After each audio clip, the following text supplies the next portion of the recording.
అనగనగా అంటూ ఓ కథ చెబుతాను వినరా బ్రదరు. నే చెప్పే కథలో మా నాన్నే హీరోలే.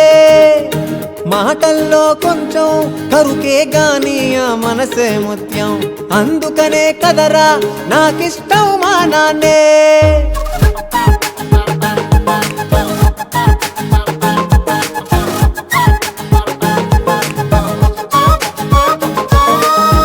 అడిగానో లేదో ఆ కొండను ఎక్కి కోతిని దించే కైపసలు కాదే అయినా నాకిష్టంలే.